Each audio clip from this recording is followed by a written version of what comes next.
Welcome to problem number 8, cash register in our chapter, which shows that the author has never worked in retail because he doesn't know how a cash register works.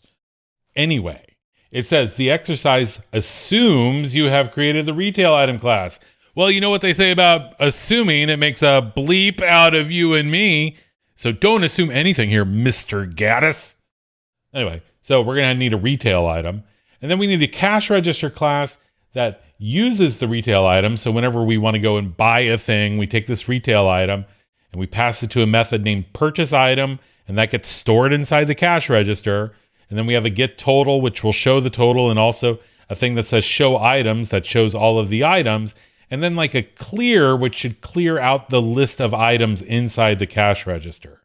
And so then they want us to demonstrate it by being like, hey, show us how to make a little online shopping cart for your command line, which, okay, but we're going to do it. We're going to do it because it's fun. Am I right or am I right? Am I right? See?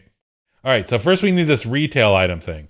If we pop back up to problem number 5, a retail item has a description, units and inventory, and price. See this units and inventory here? I am ignoring it. So we've got jacket, and we got descriptions and prices. That's all we need for this retail item. Why? Because I said so. So let's go ahead and create that class retail item. And it's going to have an initializer and self, of course, because it's Python. And then we're going to have a description like that, description, and we're going to have a price. What do they call it? Do they call it price? Do they call it unit price? No, they just call it price. Okay. So self.description is equal to description like that. And then self.price is equal to price. Perfect. That's great. So we also we're going to need to be able to print these out. So we're going to do def string like that. Self, remember self, just because all of the data that we need is inside the object. So we're doing the object here. So we'll do a return format string, self.description like that. We'll make that 30 characters wide and we'll put in a space, and then we'll do self.price. Pros, I don't know who that is. We'll align that to the right. We'll make it, 10 characters wide, .2f, because it's, we'll make it, that thing, the decimals like that. So there we go. So we've got the retail item here. Another thing that we're going to need to do, according to this cash register problem, is we need to show the total, which means that we're going to need to be able to get the total here. So just like we did earlier in the last problem, we need to be able to a way to get the price out of here. So we're going to do get pros, just kidding, get price, and we're going to do return self.price like that. Okay, so now we have a retail item that works for us. Notice there's no get description. And the reason why is there's nothing here that says we need to be able to know the description. So we're just going to print it out. That's the only reason that we have description, is so that we can print it out like this. Okay, that's great. So now we need a class, and notice I put 2 empty lines here because that's good Python formatting. Now we need a cash register. And so a cash register needs to be able to do a couple of things. So the cash register starts off, how does it start off? It starts off with an empty list of items. So self.items is equal to an empty list. Is there anything else that it starts off with? No, we just turned it on and we've got these items here. Whoops. So now we need, according to this author who doesn't know how cash registers work, purchase item, self item. So we need to do that. We need to purchase the item. So that's going to be self.items.append item. And why am I showing you this? Because it may have something to do with the homework. I'm just saying. Our cash register is going to contain a list of items of other objects. It's going to contain a list of other objects. And you'd be like, what is that about? But if you think about it, here's a list, and it's got a false and a string and, something else like, some number. All of these things here are objects. So this is a list of 3 objects. The elements in here, every element, asterisk, is an object in Python. So, everything's an object. So every time we make a list, all we're putting in there is objects. So it's got this purchase item thing that does that. It's going to have a def get total because we need to know the total.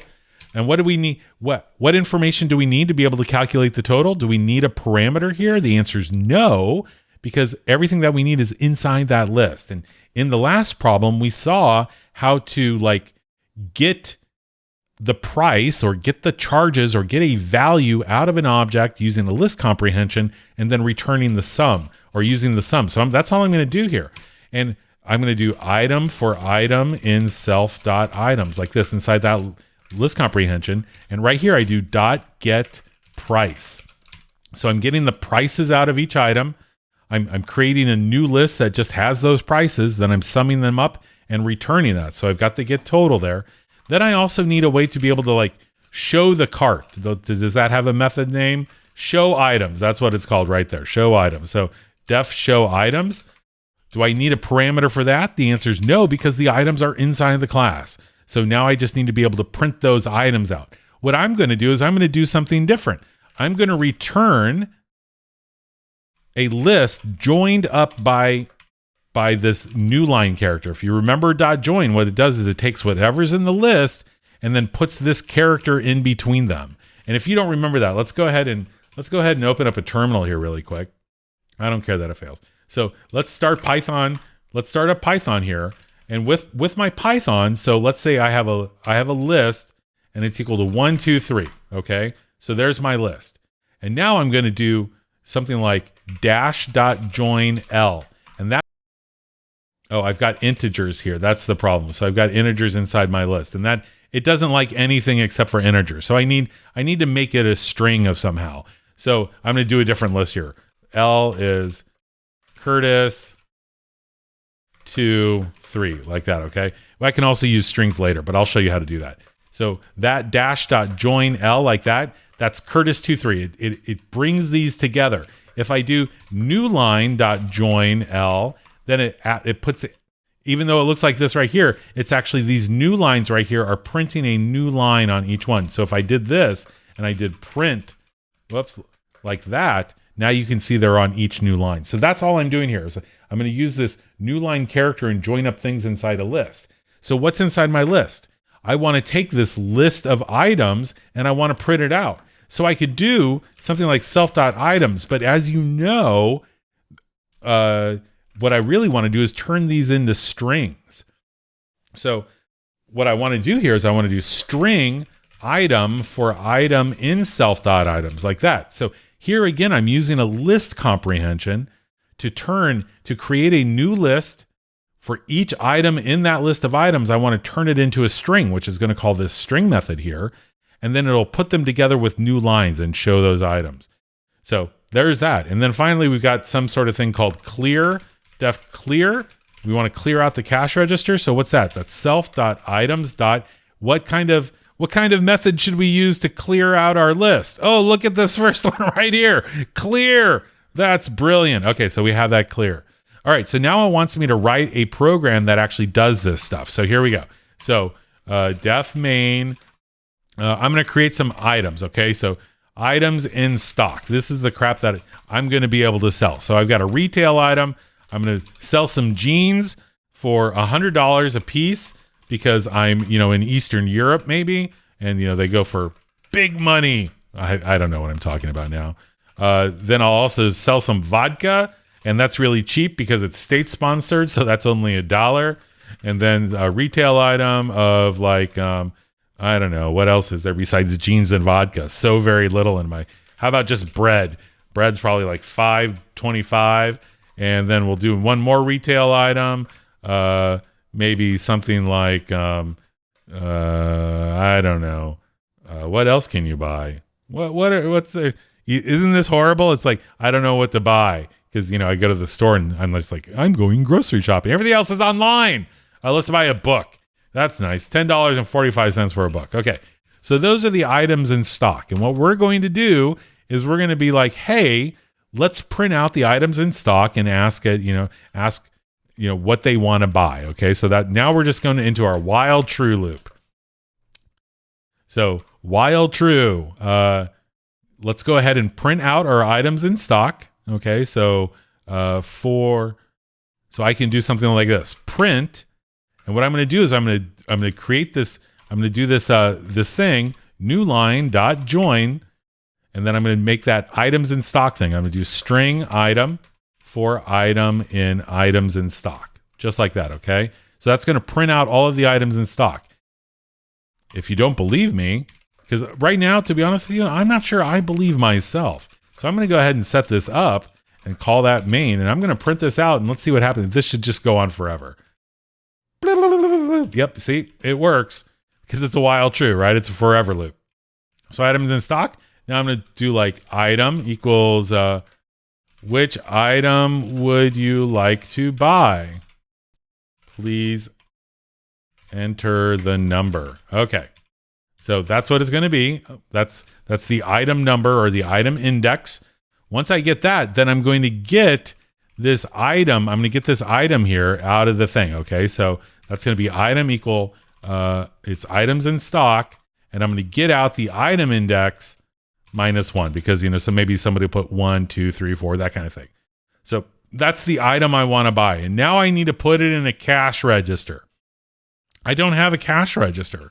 So now I need to create a cash register. So I'm going to call it register cash register. Whoops, not child process. What the heck is that? Cash register. And it doesn't need any, right? There's no arguments here for it. It just creates this item right there. So there's the cash register, okay? And so now that I've got this item, I'm going to do register.purchase item, and I'm going to pass in that item, okay? So there we are. So what I'm going to want to do, please enter the number Q for quit, okay? Perfect. So if item index is equal to Q, let's go ahead and break. Okay, so we're going to break out of this list, right? So item index is Q. That's, I want to quit. Perfect. Otherwise, it needs to be this down here. And I'm going to get an error, but that's okay. I'll come back and do that. So register purchase item. So once we're done with that, we're going to print out the register dot show items. We're going to print out everything that's in the cash register. And then we're going to print out the total because that's what it wants us to do. And I'm going to do F string here, register dot get total, like that. And let's go ahead and make it a 0.2F, right? And we'll put the $sign in front of it. And there we go. Maybe we want to clear out our register afterwards. Clear out our register, and we're done.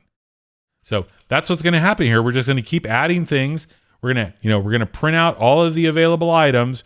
We're going to ask what they want to buy. If they type in Q, we're going to stop looping. And then it's going to be like, we're going to get that item in stock and we're going to purchase it. And we're going to put it inside the register. Once we're done, we'll show the items, we'll get the total, and we'll clear out that register. So here we go. I'm going to run it. Oh, you see right here. Here's the problem. Look at that. String in. Oh, I've got lots of problems going on here. So it's like I've got this string. What am I doing here? What's going on? Well, first of all, which item would you like to buy? This should be an input, right? I should be using an input here. Boy, you see, sometimes you just get ahead of yourself and you're like, I know exactly what I'm doing. And then it turns out it's like, you don't know what you're doing. So now that I'm getting this indent or input here, it didn't even ask me. So now it should ask me, great. Which item would you like to buy? Jeans.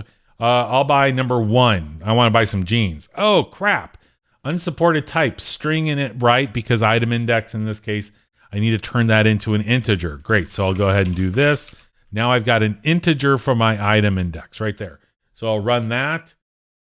I want to buy some jeans. So buy some jeans. I want to buy 1. Okay, great. What else do you want to buy? I want to buy some bread. So I'll buy number 3. Great. And now I'll type Q for quit. Boom.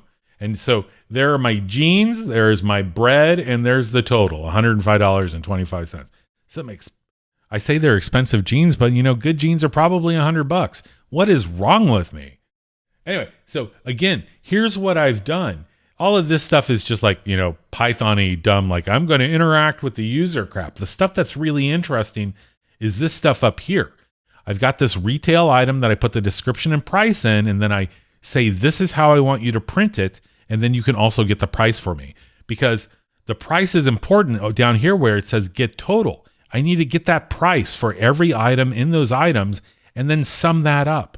And then when I want to show the items, I want to take each item in items, turn it into a string, which calls this here, and then put that together with new lines. And then I want to clear it out. And to purchase an item, I'm appending that to that list so that it ends up showing it at the end. The rest of this is just Python trickery. And so I'll go ahead and make sure that like this code here is available for you. And that way you can take a look at it and like mess around with it to see how all of it works if some of it is confusing you. That's problem 8, chapter 10.